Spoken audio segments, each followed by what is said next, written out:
ازيكم يا شباب. النهارده ان شاء الله هنبدا بحل ليسون نمبر 2 من الكلاسيفيكيشن اللي هو كان بيتكلم في كينجدم مونرا اند بروتست. فنقول بسم الله الرحمن الرحيم ونبدا باول كوتشن معانا. هنا دكتور كوتشن نمبر 1 بيقول لك ذا فولوينج فيجر illustrate one type of classification. جينا في الانيمال قال لك احنا قسمنا الانيمال زي الستار فيش وزي البيرد. طبعا انت عارف ان الستار فيش يا جماعه بلادلس. يعني ايه كلمه بلادلس؟ يعني ما عندهاش دم. البيرد عندها حاجه اسمها ريد بلاد سيل. يعني يا دكتور البيرد من ضمن الريد بلاد انيمال، يعني حيوانات عندها دم. البلانت قسموا لتري وشارب وهيربس اللي هي الويدز الاعشاب، فبالتالي طالما احنا قسمنا لبلادلس انيمال وريد بلادد انيمال وقسمنا البلانت لتري وشارب وويدز، يبقى انت بتتكلم يا دكتور في ارستوتل او ارسطو هو اللي قسم الليفنج اورجانيزم بناء على التقسيمه دي. طيب كويشن نمبر 2 هنا بيقول لك which of the following indicate nostoc differ from archaeobacteria. طبعا يا جماعه النوستوك كان من عيله اليوبكتيريا، واليوبكتيريا كان مختلف عن الاركيوبكتيريا في الاستراكشر بتاع السيل وول وفي بلازم ممبرين. هنا يا دكتور بيقول لك مختلفه في هل ات هاز بروكاريوتيك نيوكليوس. الاثنين عندهم بروكاريوتيك، انا عايز اختلاف. اتس سيل وول ديفود اوف سيلولوز. ايوه السيل وول في الاثنين ولا في سيلولوز ولا في ليجنين. الحاجه الثالثه it required sunlight to continue its life. طبعا دي الاجابه والسؤال ده مهم جدا. طبعا زي ما احنا عارفين ان النوستوك ده اوتوتروفيك، واوتوتروفيك يعني بيعمل عمليه اسمها فوتوسينثيس، وطالما بيعمل فوتوسينثيس يعني محتاج السانلايت عشان يعمل فوتوسينثيس. لذلك هنا يا دكتور هتقول لي it required sunlight to continue its life لانه اوتوتروفيك، فالاجابه نمبر سي. طيب كويشن نمبر 3 هنا بيقول لك which of this living organism cause disease. احنا بص على كائن حي كده. امسك يا دكتور living organism اكس، بقول لك ان هو عنده باي نيوكليتد. طبعا للامانه العلميه الكائن الحي اللي كان عنده 2 نيوكليوس او بنسميه باي نيوكليتد ده كان باراميسيوم، عنده 2 نيوكليوس بالمنظر اللي رسمته ده. فلما اقول لك باي نيوكليتد هتقول لي اكيد يا دكتور ان الكائن الحي ده باراميسيوم. طب الواي بيقول لك عنده نو ديفينيت شيب، اللي ما كانش ليه شكل محدد وكان بالمنظر ده كده بيمشي بحاجه اسمها بزيدوبوديا كان اسمه اميبا.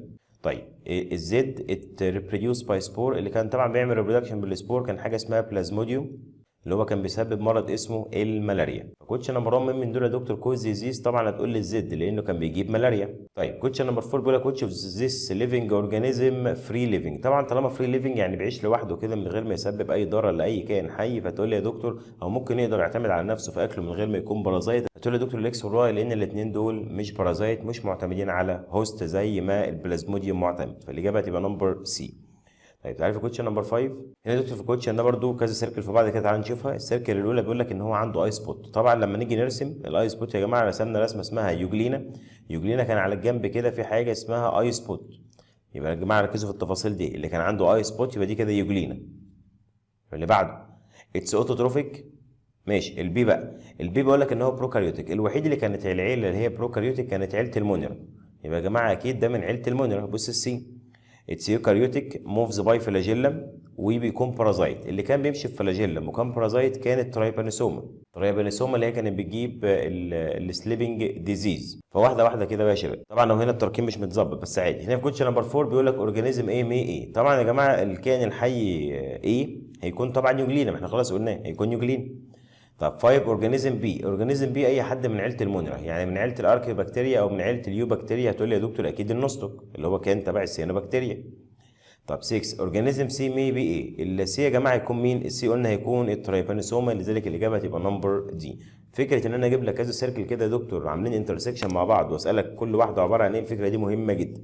طيب تعالى في كوتشن 7 موست بروتيستا ايه. طبعا يا جماعه الموست بتاع البروتيستا كان يونيسيلولار وكان يوكاريوتيك، يعني لذلك الاجابه تبقى نمبر دي. لذلك انا كاتب لك ان الموست بتاعها. طب 8 بقول لك ريسيرشر اكزاميند بسامبل اوف بوند ووتر باي يوزنج كومباوند مايكروسكوب.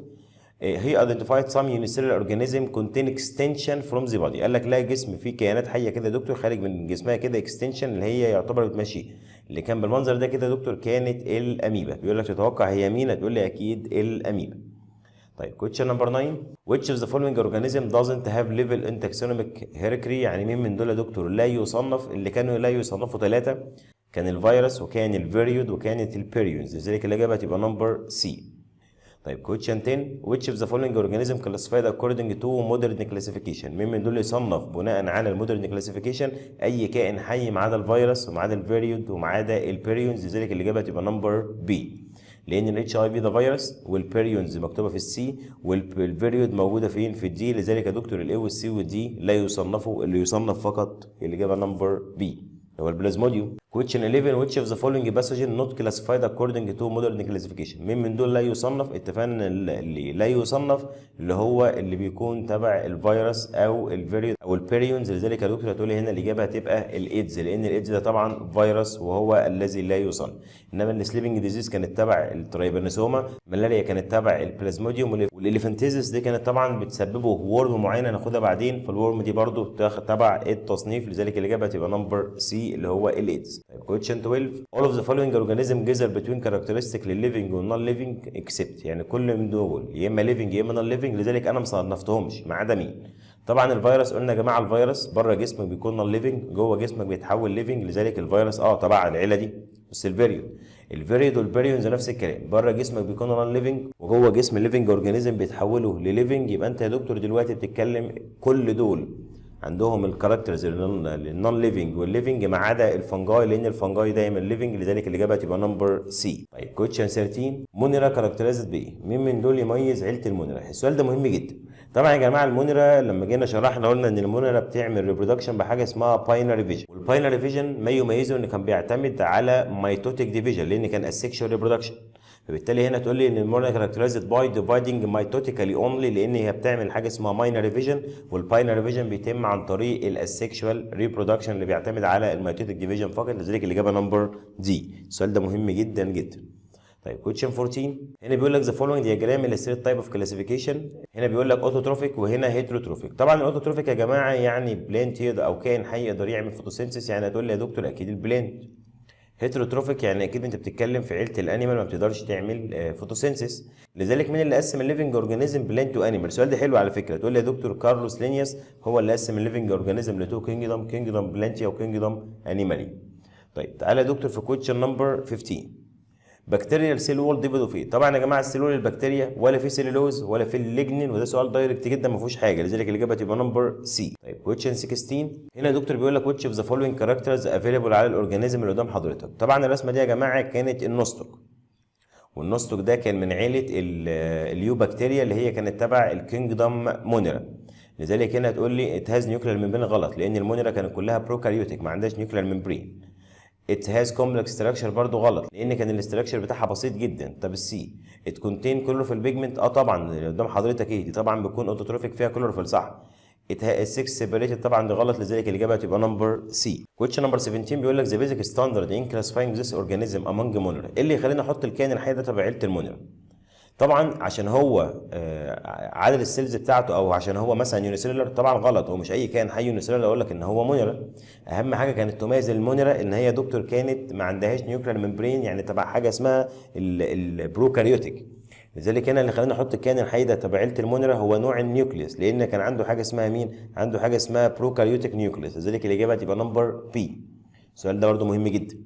question 18 all archaeobacteria live in harsh environment. ادينا نصبت عليك، هو مش قول يا دكتور ده كان موست، لذلك الجمله الاولى دي غلط. بس الثانيه the body of all kind of bacteria surrounded by structure بيتكون من نفس الماتيريالز. طبعا برضو الجمله دي غلط، لان يا دكتور انت كان عندك الاركيوبكتيريا مختلفه عن اليو بكتيريا في الاستراكشر بتاع السيل وول وفي البلازما ممبرين، لذلك التو ستيتمنت ار رونج. الاجابه نمبر دي.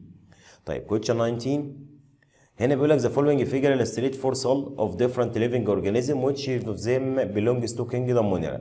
طبعا ما يميز عيله المونيرا يا شباب اتفقنا ان هي كانت بروكاريوتيك يعني ما عندهاش نيوكلير ممبرين، لذلك الاجابه هتبقى نمبر سي. الكروماتين نتورك زي ما انت شايف كده ما عندهاش نيوكلير ممبرين. طيب question نمبر 20 from unicellular organism that doesn't contain nuclear membrane، يعني اكيد انت بتدور على حاجه من عيله المونيرا، هتقول لي اكيد النوستوك، ده اللي كان الاكزامبل اللي في المنهج. طيب question نمبر 21 هنا بيقول لك بكتيريا classified according to، طبعا احنا قسمنا البكتيريا حسب الشيب، لان احنا كان عندنا حاجه اسمها سبايرال بكتيريا، حاجه اسمها رود بكتيريا، حاجه اسمها سفيريكال بكتيريا. دي التقسيمه اللي احنا قسمنا عليها البكتيريا حسب الشيب، لذلك هنا الاجابه تبقى نمبر دي.